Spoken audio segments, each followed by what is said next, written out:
ఎవరు లేరు.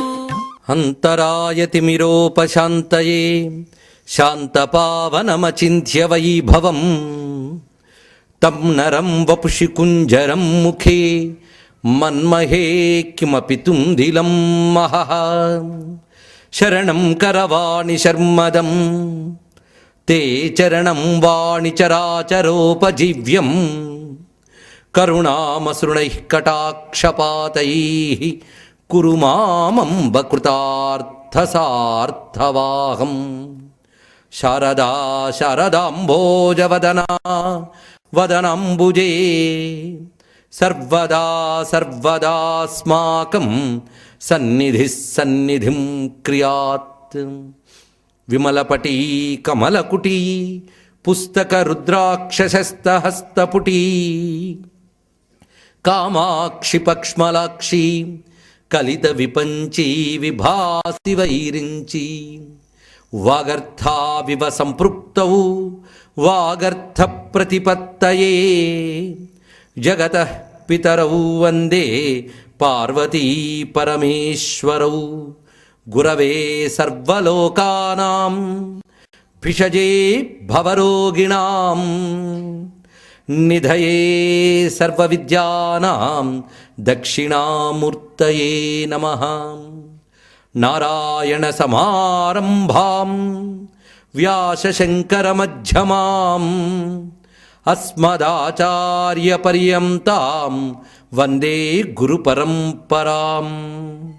నారాయణం నమస్కృత్య నరం చైవ నరోత్తమం దేవీం సరస్వతీం వ్యాసం తతో జయముదీరయేత్.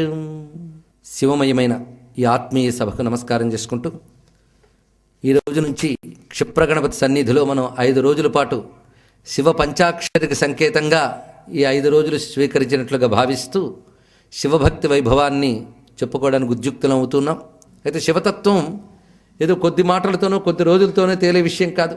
యుగాల నుండి అమ్మ సరస్వతీదేవి రాయడం మొదలుపెట్టిన ఆవిడ సంపూర్ణంగా చెప్పలేదు అని ఒక మహర్షి తెలియజేశాడు. అంటే శివతత్వం చెప్పుకోలేం, కానీ చెప్పుకోవాలంటే శివతత్వమే చెప్పుకోవాలి. కానీ ఎంత చెప్తే అంత కాదు శివతత్వం, ఎంత చెప్పినా ఇంకా ఎంతో మిగిలి ఉంటుంది, అది శివతత్వం అని ముందు చెప్పుకుని చెప్పిందే కాక చెప్పుకోవాల్సింది చాలా ఉంటుంది అనే విషయాన్ని చెప్పుకోవడానికే ఈ సభ మనకి. అయితే ఇందులో మరొక ముఖ్యాంశం ఏమిటి అంటే శివుని వైభవం చెప్పచ్చుగా, మన శివ భక్తి వైభవం ఏంటండి అంటే భక్తుడు లేకపోతే భగవంతుడు ఎక్కడున్నాడండి. కనుకనే అన్నమయ్య అంటాడు, పూని నా వల్లనే కీర్తి పొందేవు నీవు అన్నాడు. ఇక్కడ నా వల్లే నీ కీర్తి అయ్యా. ఆయన్ని కీర్తించేవాడెవడు? భక్తుడు. ఆయన కీర్తి ఎవరి వల్ల తెలుస్తుంది? వీరి కీర్తన వల్ల తెలుస్తుంది. అందుకే ముందు భక్తులకు దండం పెట్టుకుంటే భగవంతుడు అక్కడే దొరుకుతాడు. చూడండి, సూర్యకాంతి నేరుగా పడితే దానికి ఉన్న ఎఫెక్ట్ కంటే ఒక అద్దంలో పడి తిరిగి మన మీద రిఫ్లెక్ట్ అవుతుంది అనుకోండి, దాని తీవ్రత మరింత గొప్పగా ఉంటుంది. అందుకే శివుడు సూర్యుడు అనుకుంటే, భక్తుడి మనస్సు అద్దం అనుకుంటే, ఆ భక్తుడి మనస్సులో పడిన శివకాంతి మనపై పడినప్పుడు దానికి ఇంకా అద్భుతమైన ప్రకాశం ఉంటుంది. అందుకే మనం భక్తుల గుండెల్లో భగవంతుడిని చూసే ప్రయత్నం చేస్తాం. పైగా భక్తులంటే సాధకులే కదా, భగవంతుడిని సాధించుకున్న వాళ్ళు. మనం సాధిస్తున్నాడరా అంటాం లోకంలో.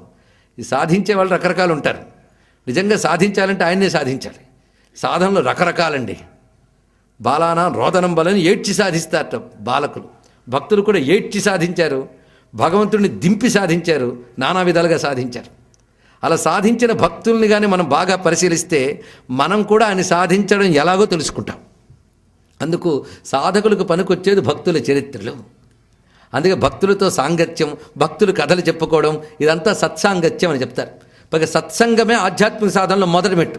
అసలు ఎప్పుడు సాధన చేయకుండా ముప్పూట్ల తిరుగుతూ మిగిలిన టైం అంతా టీవీ ముందు కూర్చుని దేశం ఏమైపోతుందో అని మాట్లాడుతూ వీడు చేసేదేం లేదండి. దేశం ఏమవుతుందో అని మాత్రం అంటూ ఉంటాడు. నేను ఉద్యోగంలో ఉన్నప్పుడు ఫలానా మంత్రి ఇలా అన్నాడు, ఇవి మాత్రం సిద్ధం. కానీ ఇప్పుడు మాత్రం వీడు చేసేది ఏమీ లేదు, వీడి వల్ల ప్రపంచానికి అంతకంటే ఏం లేదు. ఇలాంటి కాలక్షేప కబుర్లు చేసుకుని సాయంత్రం పూట కాస్త ఇక్కడికి వచ్చి కూర్చుంటే నిద్ర వస్తుంది తప్ప ఇంకేం రాదు. వాళ్ళలో కొంతైనా తరించాలని తపనుంటేనే శివుడు రప్పించుకుంటాడు. అలా వచ్చిన వాళ్ళు శ్రద్ధగా గ్రహించగలిగితే సాధనలోకి ఇది వెళుతుంది. ఈ ఉద్దేశంతో మనం సాధనా దృష్టితో భక్తుల చరిత్రల్ని పరిశీలిద్దాం. ఇప్పుడు శివభక్తి అయితే శివభక్తి అంటే మరి విష్ణు భక్తి వేరు, శివభక్తి వేరా? భక్తి ఒక్కటే. శివ విష్ణు పేర్లు మారే. భక్తుడు, భక్తుడి బాధ, భక్తుడి సాధన అన్నీ ఒకటే.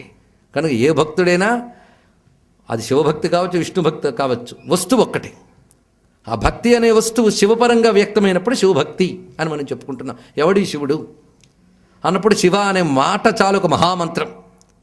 అందుకే శివే భక్తి శివే భక్తి శివే భక్తి భవే భవే సదా భూయాత్ సదా భూయాత్ సదా భూయాత్సు నిశ్చల. ఈ మాట అగస్త్య మహర్షి అన్నాడండి. పరమేశ్వరుడు ప్రత్యక్షమయ్యి ఏం కావాలని అడిగట్ట. అడిగితే ఆయన అడిగింది ఒకటి, నిన్ను శివభక్తితో చూడగలిగాను గనక ఈ శివభక్తి ఎప్పుడు ఉంటే చాలన్నాడు. అంతే. ఎంత గట్టిగా అన్నాడంటే శివే భక్తి శివే భక్తి శివే భక్తి. ఇప్పుడంటే అన్నావు కానీ మరోసారి ఆలోచించుకో అని ఆయన అనకుండా ముమ్మార్లు చెప్పాడు. అది శివే భక్తి శివే భక్తి శివే భక్తి. శివుని యందు భక్తి శివుని యందు భక్తి శివుని యందు భక్తి సదా భూయాత్ సదా భూయాత్ సదా భూయాత్. ఎప్పుడూ కలుగ్గాక ఎప్పుడూ కలుగుగాక ఎప్పుడూ కలుగ్గాక. ఎలాంటి భక్తి? సునిశ్చల. నిశ్చల అంటే చలించకుండా ఉండే స్థిరమైనది. సునిశ్చల అంటే బాగా స్థిరమైన భక్తి కావాలి. ఎప్పుడు కావాలి? ఎప్పుడూ కావాలి. ఈ జన్మ అయిపోతే మరో జన్మెత్తిన శివభక్తి ఉంటే చాలన్నాడు. అందుకే భవే భవే అన్నాడు. భవే భవే అంటే జన్మ జన్మకి. చాలా గొప్ప మాట అండి. అదే మన జ్ఞాన మార్గంలో, వేదాంత మార్గంలో, మోక్ష మార్గంలో మాట్లాడే వాళ్ళు ఏమంటారంటే జన్మ లేకుండా ఉంటే చాలండి అంటాడు. భక్తులు ఏమంటారంటే ఏ జన్మ వచ్చినా పర్వాలేదు కానీ నీపై భక్తి ఉంటే చాలయ్యా అన్నాడు. కానీ దమ్ము ఎవడికి ఎక్కువ ఉంది? భక్తుడికి ఎక్కువ ఉంది. జన్మ రాకుండా ఉంటే చాలండి భయం ఉంది, జన్మలు వస్తే కష్టాలు వస్తాయని. ఇప్పుడు కష్టాలు వచ్చినా పర్వాలేదు కానీ మన శివుడి మీద ఉంటే చాలన్నాడు. ఎందుకంటే కష్టము సుఖము అనేది మనస్సుకు సంబంధించిన విషయం కానీ శరీరానికి సంబంధించిన విషయం కాదండి. అనుకుంటే సుఖం, అనుకుంటే కష్టం. మనస్సు శివుడి మీద ఉందనుకోండి, జన్మ ఏదైతే ఏం పోయింది. ఎవరిని చేరితే మోక్షం అన్నారో మనస్సు వాడినే చేరితే అదే మోక్షం కదా. కనుక మనసు మహాదేవుడి మీద పెట్టడమే గొప్ప భక్తి. అయితే ఇప్పుడు మనం చెప్పుకుంటున్న శివభక్తులు ఎలాంటి భక్తులు అంటే శివుడిని పూజిస్తే చాలా పుణ్యం వస్తుందిట, శివుడి దగ్గర దీపం పెడితే చాలా మంచిదిటండి, నైవేద్యంలో చక్ర పొంగలు పెడితే చాలా మంచిదిట అని చెప్పి చేసే భక్తుల గురించి ఇక్కడ చెప్పట్లే. అలాగనవేం తక్కువేం కాదు, ఏది లేని దానికంటే అది నయ్యం. దాంతో మొదలవుతుంది. కానీ ఎక్కడికి వెళ్ళాలో చెప్తున్నారు. ఈ భక్తులు ఎలాంటి వాళ్ళంటే భగవంతుడా నాకిదివ్వు అని అడిగిన వాళ్ళు కాదు, భగవంతుడా నీకేది ఇవ్వాలి అని అడిగేవాళ్ళు. అలాంటి భక్తులు మనం తీసుకుంటున్నాం. అసలు భక్తుల గురించి చెప్పుకోవాలంటే అలాంటి వాళ్ళ గురించి చెప్పాలండి. ఇవాళ ఒక కొత్త కోణం ఒకటి చెప్పాను కదా, కొత్త కోణం కాదు, ఉన్న కోణమే మనం కొత్తగా చెప్పుకున్నాం అంతే. ఏమిటా కోణం? తన గురించి కాకుండా స్వామి గురించి ఆలోచించడం అనేది భక్తి. మీరు ఒక్కసారి భాగవతం పరిశీలించండి, లేదా ఒక అన్నమాచార్యో త్యాగరాజో వాళ్ళ జీవితాలు చూడండి. ఎక్కడైనా తన గురించి అడిగిన సందర్భాలు కనబడతాయా? చూడండి. ఒక అన్నమయ్య పాట ఒక్కడు చూపించండి. ఏమిటంటే నాకు ధనము బోల్డ్ వచ్చి రమ్మనమని నీకు ప్రార్థన చేస్తున్నాను వెంకటేశ్వరా అని ఎక్కడైనా కనబడదు. త్యాగరాజ కీర్తనల్లో కనబడదు. అయితే వాళ్ళకేం రాలేదా అంటే భగవంతుడు అన్నీ ఇస్తాడు, కానీ వాళ్ళు అది కోరుకోలే. వాళ్ళు కోరుకున్నది మాత్రం ఇహమే గాని మరి పరమే గాని బహుళమై హరి నీపై భక్తే చాలు. ఇది అన్నమయ్య అన్నటువంటి మాట. ఇహం కానీ పరం కానీ మాకు ఏదైనా పర్వాలేదు, నీపై భక్తే చాలు. అంతేకాదు త్యాగరాజ స్వామి వారు ఏమంటున్నారు? మనసు నీపై నిలపగలిగితే అది చాలయ్యా, ఇంకేం అక్కర్లేదన్నారు. కనుక భక్తి బిచ్చమీయవే రామయ్య, సాత్వికమగు నిజ భక్తి బిచ్చమీయవే అని ప్రార్థించారు. శంకర భగవత్పాదులు వారేం తక్కువ తిన్నారా? స్వామి భక్తినియవయ్యా అని అడిగారు. తవ పాదాంబుజ భక్తిమేవ దేహి స్థిరాం దేహి శంభో భవత్పాద పద్మే కృపాశీల శంభో కృతార్థోస్మి తస్మాత్. ఓ పరమేశ్వర, నీ పాదాలపై స్థిరమైన భక్తి నువ్వు, దానితో నేను కృతార్థుణ్ణి అయిపోతానన్నారు. అంత చక్కగా అడిగారు శంకరులు కూడా. అందుకే శివభక్తి ఇంత విశేషమైనది. శివభక్తి ఒకటి అడిగితే చాలండి. భక్తి వల్ల ముక్తి అనరు, భక్తే ముక్తి అంటారు వాళ్ళు. ఇది గొప్ప కోణం. శివభక్తి పండిపోయిందనుకోండి, దానిలో అనుభవించే శివానంద లహరి ఉందే, ఆ శివానంద లహరి చాలు మనకి. ఎందుకంటే ఎవరికైనా సృష్టిలో కోరుకునేది ఆనందమే. అయితే ఆనందాలు అందరికి కావాలి, పొద్దున్న లేచిన తాపత్రయం ఇదే కదా. కానీ మనం లోకంలో ఆనందం అనుకున్నవి భ్రాంతితో జడానందాలు భ్రమానందాలు అనుభవిస్తాం. కానీ శివానందం బ్రహ్మానందం వేరు. ఇది జడానందం అయితే ఇది శివానందం, ఇది భ్రమానందం అయితే ఇది బ్రహ్మానందం. అందుకు ఆ శివానందం అందుకోవడానికి శివభక్తి మనకి పనికొస్తలో అతి సామాన్యుల నుంచి అసామాన్యుల వరకు ఎన్ని రకాలు ఉన్నారో చూపించాలని ప్రయత్నం ఇక్కడ చెప్పుకుంటున్నాం. పైగా అతి సామాన్యుల భక్తే ఎక్కువ ప్రధానంగా చెప్పుకుందాం. ఎందుకంటే మనం అతి సామాన్యం అనుకుంటే సంతోషం, అంటే మనకు కూడా ఒక ధైర్యం ఉంటుంది, మనం కూడా ఈ మార్గంలోకి వెళ్ళవచ్చు అనేటువంటిది. అందుకే శివభక్తిలో బాలురున్నారు, వృద్ధులున్నారు, పండితులున్నారు, పామరులున్నారు, దేవతలున్నారు, రాక్షసులున్నారు, అన్ని రకాల వాళ్ళు ఉన్నారు. అందరినీ అనుగ్రహించాడు. ఇంకా గట్టిగా మాట్లాడితే క్రిమికీటకాలకు కూడా మోక్షం ఇచ్చిన దేవుడు ఆయన. ఎక్కడ కనబడదు ఇలాంటిది. ఇక జంతువులకి వాటికి ఇచ్చాడంటే ఎలాగో ఉన్నది, క్రిమికీటకాలకు కూడా ఇచ్చాడండి. సాలెపురుగు, పాము, ఏనుగు కూడా మోక్షం పొందిపోయాయి. ఇందులో ఏనుగు మోక్షం పొందడం అనేది విష్ణు కథలో కూడా కనబడుతుంది. అయితే ఆ ఏనుగు అంటే గజేంద్ర మోక్షం, ఆ ఏనుగు మాత్రం భూమికి సంబంధించింది కాదు. అది త్రికూటాద్రి అని క్షీరసాగర మధ్యంలో ఉన్నటువంటి ద్వీపంలో ఉన్నటువంటి పర్వతం ప్రాంతంలో ఉన్న ఏనుగు అది. కానీ శివుడు మోక్షం ఇచ్చిన ఏనుగు మాత్రం మన తెలుగు అడవిలో ఉన్నది. అక్కడి నుంచి మోక్షం పొందిపోయింది అది. కనుకనే మనస్సు భగవంతుని మీద పెట్టడమే భక్తి, వాడు ఎవడైనా కానీ. అందుకే శంకరులు ఒక మాట అంటారు, నరత్వం దేవత్వం నగవన మృగత్వం మశకత పశుత్వం కీటత్వం భవతు విహగత్వాది జననం అన్నారు. నన్ను నరుడుగా పుట్టించు, దేవతగా పుట్టించు, కీటకంగా పుట్టించు, ఏనుగ్గా పుట్టించు, దోమగా పుట్టించు, ఎలా పుట్టించినా నాకు పర్వాలేదు, మనస్సు నీ మీద ఉండే జన్మ ఇవ్వు చాలన్నాడు. అదండి ధైర్యం. ఆ కారణం చేత మనస్సును మహాదేవుడి మీద పెట్టగలిగేటువంటి చిత్తవృత్తి కానీ ఉంటే అది ఎలాంటి ఉపాధి అయినా అదే ధన్యము అనే మాట రాగానే భగవద్భక్తికి ఏ ఉపాధి అయినా అర్హమే అనేటువంటి విషయం మనకు తెలుస్తున్నది. అందుకు ముఖ్యంగా శివభక్తి వైభవాన్ని వివిధ పురాణాల్లో వివిధ రకాలుగా చెప్పారు. చరిత్రలో కూడా ఉన్నాయి, కావ్యాల్లో కూడా ఉన్నాయి. ఈ పురాణాల్లోంచి, చరిత్రల్లోంచి, కావ్యాల్లోంచి ఏరుకొచ్చి శివభక్తుల గాథల్లో కొన్ని మాత్రం మనం 5 రోజుల్లో ప్రస్తావన చేసుకుంటున్నాం. స్కాంద పురాణంలో, మహాభారతంలో, శివపురాణంలో ఇత్యాది గ్రంథాల్లో ఉన్నాయి. మహాభారతంలో మాట ఉన్నది, కృష్ణుడు స్వయంగా చెప్తున్నాడు ఈ మాట. కీటపక్షి పతంగానాం తిరశ్చామపి కేశవ మహాదేవ ప్రపన్నానాం నభయం విద్యతే క్వచిత్. కృష్ణుడు చెప్తున్న మాట అండి, పాండవులతో చెప్తున్నాడు ఈ మాట. ఏమనంటే కీట పక్షి పతంగానాం, తెలుస్తూనే ఉంది కదా, పురుగులు కానీ పక్షులు కానీ ఇంకా ఇతర జంతువులు కానీ. తిరశ్చాం అంటే అడ్డగా పెరిగేవని అర్థం. అడ్డగా పెరిగేవంటే జంతువులు, నిలువుగా పెరిగేవాడు మనిషి, అడ్డగా పెరిగేవి జంతువులు. కనుక తిరియక్కులు అంటారు వాటిని. కనుక తిరశ్చామపి వీళ్ళందరికీ, వీళ్ళు ఎవరైనా పురుగులైనా జంతువులైనా మానవులైనా ఎవరైనా మహాదేవ ప్రపన్నానాం అంటే మహాదేవుడిని శరణు వేడినటువంటి వారు ఎవరైనా సరే నా భయం విద్యతే క్వచిత్, వాళ్ళకి భయం ఉండదు పో అని చెప్పాడు. ఇది కృష్ణుడి నోటి మాట. ఏవమేవ మహాదేవం భక్తాయే మానవా భువి నతే సంసారవశగా ఇతి మే నిశ్చితామతి. ఇతి మే నిశ్చితామతి అంటే నేను కన్ఫర్మ్ చేసి చెప్తున్నటువంటిది అని. నేను బాగా ఆలోచించి చెప్తున్న మాట ఏమిటి అంటే మహాదేవ భక్తుడైనటువంటి వాడు ఎవడో వాడు మళ్ళీ సంసార బంధనంలో పడడు. అది కనుక ఎంత హామీ ఇచ్చాడండి. ఒక్కసారి ఆయన వైపు తిరిగిన వాడు మరి పతనం కాడు. అందుకే శివపురాణంలో ఒక మాట ఉన్నది, దరిద్రము, భయము, దుఃఖము, శత్రుబాధ, 4 చూడండి, 4 కష్టాలు. కనుక కష్టాలు ఎక్కువ అంటుంటే కొంచెం భయం పుడుతుంది. సింపుల్గా చేసి 4 చెప్పాడు ఇక్కడ. ఏమిటి? దరిద్రము, దుఃఖము, భయము, శత్రుబాధ. ఈ 4 ఎంతవరకు ఉంటాయండి అని ఒక ప్రశ్న. అంటే శివారాధన ప్రారంభించే వరకు ఉంటాయని చెప్పాడు ఇక్కడ. అంతే. అవి ఎంతవరకు ఉంటుంటే భగవంతుడిని ఆరాధించడం వరకేట. ఆరాధించడం మొదలెట్టిన దగ్గర నుంచి నీ ఆరాధనలో ఉన్న తీవ్రత బట్టి అవి తగ్గడం మొదలు పెడుతుంటాయట. కానీ ఎంతో కొంత తప్పకుండా. పైగా ఇంకోటి ఏంటంటే మనం ఎన్నో పనులు చేస్తాం, ఒక మందు వేసుకుంటాం, పని చేయలేదండి అనొచ్చు. కానీ శివభక్తి మొదలుపెట్టాం, పని చేయలేదండి అనలేం. ఎందుకంటే శివభక్తి సత్యం. సత్యం అంటే వ్యర్థము కానిది, అది వ్యర్థం కాదది, తప్పకుండా ఫలిస్తుంది. నువ్వు కొద్ది ప్రయత్నం చేస్తే అని ఇంకా పైకి లాగుతూ ఉంటాడు.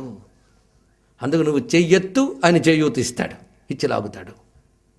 అది ధైర్యం మనకి. అందుకే ఒక్కసారి శివుడి వైపు తిరిగితే మరి యముడి వైపు తిరగంటే మనం ఇక్కడ. యముడంటే యాతనలకు దేవుడు అనుకుందాం, మరి వాడికి యాతన లేదు. అందుకు గట్టి ధైర్యం ఒకటి చెప్పుకోవాలంటే తవస్మాకం తవస్మసి, వేదంలో మంత్రం అండి. వేదంలోనే భక్తి గురించి చెప్పారు. ఇది చూడండి, తవస్మాకం తవస్మసి, మేము నీవారము నువ్వు మావాడవు, త్వమస్మసి, నువ్వు మావాడవు నేను నీవారము. ఎంత చక్కటి మాట. నువ్వు నా వాడవు నేను నీ వాడను. భక్తి అంటే ఇంతేనండి. ఇలా లోకంలో ఎందరివాడివి నువ్వు బోల్డ్ చెప్తాం. ఫలానా వాళ్ళకి భర్తని, ఫలానా వాళ్ళకి భార్యని, లేదా ఫలానా వాళ్ళకి తల్లిని, ఫలానా వాళ్ళకి తండ్రిని, ఫలానా వాళ్ళకి పిల్లల్ని, అబ్బో ఫలానా వాళ్ళకి స్నేహితుడిని, ఫలానా వాడికి శత్రువుని. అది కూడా లింకే.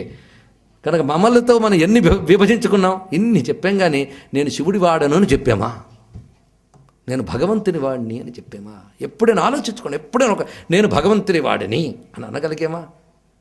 భగవంతుడు నావాడు ఇది అనగలిగేమా? ఒక్కసారి అలా అంటే చాలు, వాడిని వదలనన్నాడు. ఒక్కసారి అనట్లేదు ఇక్కడ మనం. ఎవరన్నారు ఈ మాట? ఒక్కసారి అంటే వదలనన్నాడు. కానీ ఒక్కసారి అనట్లేదు మనం. ఒక్కసారి అన్నాడండి, నేను నీ వాడను అని. ఇంకో వదలలేవాడిని, పట్టం కట్టేశాడు విభీషణుడికి రామచంద్రమూర్తి. అది చేశాడు. ఒక్కసారి అన్నాడు, బతుకు మొత్తం మీద విభీషణుడు ఒక్కసారి అన్నాడు, ఏమని? నీ నా వాడను అన్నాడు. నేను నీ వాడను, నువ్వు నా వాడవు అన్నాడు ఒక్కసారి. అంటే వాడికి అభయం ఇవ్వచ్చా లేదని పెద్ద మీటింగ్ పెట్టాడు ఆయన. అందరూ చెప్పారు ఇవ్వద్దని, నేను ఇస్తానన్నాడు ఆయన. ఇంకా ఎప్పుడో వచ్చాడు, కొద్దిగా టెస్ట్ చేయొద్దా? ఎప్పుడు వచ్చాడు, ఎప్పుడు వచ్చినా ఒక్కసారి అన్నాడు. ఒక్కసారి అన్నా చాలు. ఏం 10 మార్లు అన్నారండి? కొంతమంది దగ్గర పనులు చెప్పేటప్పటికి ఎప్పటికీ జరగవు. ఏంటంటే మీరు ఒక్కసారి చెప్పారు కదండి అంటుంటాడు. అంటే వాడి దగ్గర 10 మార్లు చెప్పాలన్నమాట. ఇది ఒక కర్మ మనకి. ఒక్కసారి చెప్పినా అదేదో అంటాం, నేను ఒక్కసారి చెప్తే 1000 సార్లు చెప్పినట్టు. అలా ఉంటూ ఉంటే ఒక్కసారైనా మనం చెప్తే భగవంతుని మాత్రమే 1000 సార్లు చెప్పినట్టు తీసుకుంటాడు. ఇంకెవ్వడు తీసుకోడు లోకంలో. గుర్తుపెట్టుకోడు. బతిమాలిన 1,00,000 సార్లు చెప్పినా నమ్మడు లోకంలో. కానీ భగవంతుని మాత్రం పిచ్చి ఆయన. ఒక్కసారి చెప్తే అవునేమో అని ప్రేమించేస్తాడు ఆయన. ఎందుకో తెలుసా? ఆయన ప్రేమ తప్ప మరొకటి లేదు ఆయన దగ్గర. ఆయన దగ్గర ప్రేమ తప్ప మరో సబ్జెక్ట్ లేదు. ఎవరి దగ్గర ప్రేమ తప్ప మరొక సబ్జెక్ట్ లేదో వాడికి ప్రేమ అనే సబ్జెక్ట్ తగిలితే స్పందించిపోతాడండి. వాడుకున్న స్వభావం అది. అందుకే శివుడు అంటే ప్రేమస్వరూపుడు. ప్రేమస్వరూపుడు అన్బే శివం.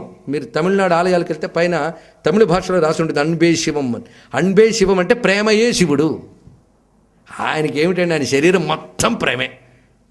ప్రేమ తప్ప మరి ఎలిమెంట్ లేదు ఆయనలో. అసలు ఆయనకు శరీరమే లేదు. తెలుసు కదా, శివుడికి శరీరం ఉందా? మరి శరీరం ఎందుకు ధరించాడు? మన మీద ప్రేమతో ఆయన రూపం ధరించి మనల్ని అనుగ్రహిస్తున్నాడు. కనుక ప్రేమ తప్ప శివుడికి మరొకట్లేదు. అందుకే ఆవిడ కాసింత ప్రేమ చూపించడం వెంటనే కరిగిపోతాడు. అందుకే ఎప్పుడు భిక్షాపత్ర పెట్టుకు తిరుగుతూ ఉంటాడట. ఆయనకేం కొదవండి అంటే ప్రేమ ఈరాబాబు, ప్రేమ ఈరాబాబు అంటాడు. ఆయన ప్రేమ తప్ప మరొకటి కాదు. ఆయన దగ్గర ఉన్నది ప్రేమ. ఆయనకు ప్రేమ చూపిస్తే పరవశించిపోతాడు, ఇంకేం అక్కర్లేదు. అందుకే ప్రేమతో ఆశ్రయించడమే భక్తి, విభజించుకోవడం భక్తి. ఏంటి విభజించుకోవడం? నేను శివుడి వాడను అన్నాను ఒక్కసారి. సకృదేవ ప్రపన్నాయ తవాస్మీతి చ యాచతే అభయం సర్వభూతేభ్యో దదామ్యే తద్వ్రతం మమ అన్నాడు రామచంద్రమూర్తి. ఒక్కసారి సకృదేవ, ఒక్కసారి మాత్రమే. మళ్ళీ అదొకటి, ఒక్కసారి మాత్రమే వచ్చి నేను నీ వాడను అని అంటే తవాస్మి, తవ అస్మి, నేను నీ వాడను అంటే వాడు ఎలాంటి వాడైనా ఎటువంటి దాని నుండైనా వాడికి రక్షణనిస్తాను. ఆయన రెడీ. ఆలస్యం మనది. ఎందుకంటే ఒక్కసారి కూడా ఆయన వాడను ధైర్యంగా అనగలిగేమా ఆలోచిస్తే. అలా ఒక్కసారి అంటే, ఆ ఒక్కసారి మనసారా అంటే ఆయన మరి వదలడండి. అప్పుడప్పుడు నువ్వు జారిపోయి ఇంకెటో పోతున్నా చూస్తూ ఉంటాడు, మళ్ళీ లాక్కుంటాడు. అది ఒక్కసారిగానే పెడితే మరి దారి తప్పనివ్వడు, నీ దారిలో అడుగడుగున ఉంటాడు. దారి తప్పనివ్వడు, దారిలో అడుగడుగున ఉంటాడనే సబ్జెక్ట్ ఈరోజు మనం చెప్పుకోబోతున్నాం. తెలుసుకుంటే చాలు. ఎందుకంటే ప్రతివాడికో భయం, ఎక్కడికి వెళ్ళినా మనకి క్షేమంగా వస్తానా లేదా అని. ఈ రోజుల్లో మరీ భయం. కానీ ఏ దారిలో పోతే ఏం ముంచుకొస్తుందో మనకు తెలియదు. పూర్వం రోజుల్లో అయితే ఈ రోడ్లు అవన్నీ డెవలప్ కాలేదు కనుక అప్పుడు ఒక రకమైన భయాలు ఉండేవి, ఏ జంతువు మీద పడుతుందో అని. ఇవన్నీ డెవలప్ అయ్యాక మరొక రకం భయాలు పుట్టాయి. రోడ్డు మీదకి వెళ్తే మళ్ళీ క్షేమంగా వెహికల్లో వెళ్ళినా అంతే, నడిచి వెళ్ళినా అంతే, ఏం ముంచుకొస్తుందో తెలియదు. కనుక ఎప్పుడు కూడా మనం దారిలో భగవంతుడు కాపాడితే బాగుండు అని అనుకుంటూ ఉంటాం. ఇలా దారిలో కాపాడే దేవుడు ఒకడు ఉన్నాడు, వాడి గురించి మనం చెప్పుకుందాం. ఇవాళ విషయం అదే. మొత్తానికి ఆ భగవంతుడిని నమ్మి ఆయన వైపు ఒక్కసారి వెళ్ళి తర్వాత మనం ఎటుపోతూ ఉన్నా అని గమనించుకుని మళ్ళీ తెచ్చుకుంటాట. అది ఒక ధైర్యం. అందుకే భక్తిలో ధైర్యం ఎక్కువ ఉండాలి. ఆయన ఉన్నాడు నాకేమిటి అనేటువంటి ధైర్యం అది ఉంటే తప్పకుండా ఆయన కాపాడుకుంటాడు. అలాంటి ఆ భక్తి వైభవంలో ఉండవలసిన ప్రధానమైనటువంటి విషయం ఏంటంటే శివో గురు, శివో దేవ, శివో బంధు శరీరినాం. ఇది మనకు చెప్తుంది స్కాంద పురాణంలో అద్భుతమైన మాట. శివుడే గురువు, శివుడే దేవుడు, శివుడే బంధువు. ఎవరికి? అనుకున్నవాడికి. అనుకున్నవాడికి కాదు, అందరికీను. అందరికీ నిజమైన బంధువు అతడు, నిజమైన గురువు అతడు, నిజమైన దేవుడు అతడు. అయినా అనుకున్నవాడు తెలుసుకుంటున్నాడు, అనుకోనివాడు ఉన్నవాడిని గ్రహించట్లేదు. ఇదే తేడా. కనుకనే మనం కాని వాళ్ళని అనుకోవడం అలవాటైపోయింది. అదే అయిన వాడిని అదే అనుకుంటే తప్పేమిటి చెప్పండి? సృష్టిలో వీడు నా బంధువు, వీడు నా దేవుడు, వీడు నా గురువు అని అందరిని అనుకుంటుంటాం. ఎవరిని అనుకుంటాం? ఎవడవసరం వస్తే వాడిని. లోకంలో ఇది సహజం. కానీ ఎవడు నిజంగా గురువై బంధువై ఉన్నాడు వాడిని అనుకుంటే ఎంత బాగుంటుంది. అందుకు సర్వశరీరులకు ఎవడు బంధువై గురువై దేవుడై ఉన్నాడో వాడు శివ ఆత్మ శివో జీవ శివాదన్యం నకించన. శివుడే మన ఆత్మ, బంధువు గురువే కాదండి, ఆఖరికి నువ్వై ఉన్నావు. సృష్టిలో అందరికంటే ప్రేమ నా మీద నాకే. నేనై ఉన్నవాడే అతడు అంతదాకా చూపించాడు. అంతేకాదు సా జిహ్వాయా శివం స్తౌతి. ఇక్కడ శివభక్తి అంటే ఇంతే సింపుల్. నాలికుందిగా మనకి. శివభక్తి కోసం ఎక్కడి నుంచో వస్తువులు తెచ్చుకోక్కర్లేదట, ఉన్నవి వాడుకుంటే చాలట. సా జిహ్వా యా శివం స్తౌతి తన్మనో ఝాయతే శివం తౌ కర్ణౌ తత్కథాలోలౌ తౌ హస్తౌ తస్య పూజకౌ తే నేత్రే పశ్యత పూజాం తచ్చిరః ప్రణత శివే తౌ పాదౌ యౌ శివక్షేత్రం భక్త్యా పర్యటత సదా. ఈ శ్లోకం చదువుతుంటేనే అర్థమైపోతుంది. అది సంస్కృతం గొప్పతనం. చదవడం చేతనవ్వాలి. మరి రాముని తోక పెవరుండిట్లని అనే వాక్యం అలాగే చదివితే ఎప్పటికీ అర్థం కాదు. విభజించుకు చదివితే అదేనా అర్థమవుతుంది. కనుక ఎలా చదవాలి తెలిస్తే ప్రతిదీ తెలుస్తుంది. ఇప్పుడు ఇంత సులభమైపోయింది కదా. సా జిహ్వా యా శివం స్తోతి. ఎవడి నాలుక నిజమైన నాలుక అంటే ఎవడి నాలుకతో శివుణ్ణి స్తుతించాడో వాడి నాలుకే నాలుక. ఎవడిదయ్యా మనస్సు అంటే ఏ మనస్సు శివుణ్ణి ధ్యానిస్తోందో అదే మనస్సు. ఎవరి చెవులంటే ఎవరి చెవులు శివకథలు వినాలి అని లోలుపత్వం ఆసక్తి కలుగుతాయో అవి చెవులు. తౌ హస్తౌ తస్య పూజకం. ఎవరివయ్యా చేతులు అంటే అని పూజించేవాడివే చేతులు. అందుకే పోతన గారు కూడా చేతులారంగ శివుని పూజింపడేని అన్నాడు. తే నేత్రే పశ్యత పూజ. మన శివ పూజ చేయొచ్చు, మానేయవచ్చు. కానీ ఒకడు పూజ చేస్తుంటే కళ్ళతో చూడడం కళ్ళకు పుణ్యం ఏంటండి. అందుకే శివ పూజని చూసిన వాడు ధన్యుడు. అందుకే శివ పూజ చూడడం, పైగా పూజ చేయబడిన శివుణ్ణి చూడడం, ఇది కూడా కంటికి పుణ్యంట. అందుకే మన ఆలయాలకు వెళ్ళి మనం ప్రత్యేకించి పూజలు చేయలేకపోయినా పూజింపబడిన శివుణ్ణి చూసిన గొప్ప విశేషం. ప్రాతర్లింగముమాపతే రహరహ సందర్శనం స్వర్గదం మధ్యాహ్నే హయమేధతుల్య ఫలదం సాయంతనే మోక్షదం. ఏ సమయంలో చూస్తే ఏమొస్తుందో శంకరాచార్య వారు చెప్తున్నారు. ప్రాతకాలంలో చూస్తేట స్వర్గం వస్తుందట. ఎవడ చూడొచ్చాడు. స్వర్గం అంటే అర్థం ఏంటంటే దుఃఖము లేని స్థితి. అంతే. స్వర్గం అంటే అదేదో లోకం అనుకోవద్దు, లేదని అనుకోవద్దు. ఎందుకంటే మనకు ఇప్పుడేమిటి అని అడుగుతాం కనుక నేను ఈ మాట చెప్తున్నాను. స్వర్గము అంటే దుఃఖము లేని స్థితి. ప్రాతకాలంలో చూస్తుంది. ప్రాతలింగముమాపతే అహరహ సందర్శనం. ప్రతిరోజు ప్రాతకాలంలో అర్చింపబడిన శివలింగాన్ని చూస్తే స్వర్గం లభిస్తున్నది. మధ్యాహ్నం చూస్తే యజ్ఞములు చేసిన ఫలితం లభిస్తున్నది. సాయంకాలం చూస్తే మోక్షం లభిస్తుంది అని ముప్పూటల శివదర్శన ఫలాన్ని చెప్పారు ఇక్కడ. పైగా తచ్చిర ప్రణత శివే. ఎవడదయ్యా శిరస్సు అంటే శివుడికి దండం పెట్టేవాడి శిరస్సే శిరస్సు. తౌ పాదౌ యౌ శివక్షేత్రం భక్త్యా పర్యటత సదా. ఎవరి పాదములు శివక్షేత్రములు తిరుగుతాయో వాడి పాదాలే పాదాలు. ఇదంతా కమలాక్షుడు నర్చించు కర్మలు పద్యం గుర్తొచ్చిందా లేదా? అక్కడ కమలాక్షుడు, ఇక్కడ త్రినేత్రుడు, అంతే తేడా తప్ప భక్తి అంటే మాత్రం ఇదే సబ్జెక్ట్ అండి. భక్తికి డెఫినేషన్ ముందు చెప్తున్నాను. భక్తికి డెఫినేషన్ ఏంటంటే నీకున్న ఉపకరణాలన్నీ శివుడికి వినియోగించాలి.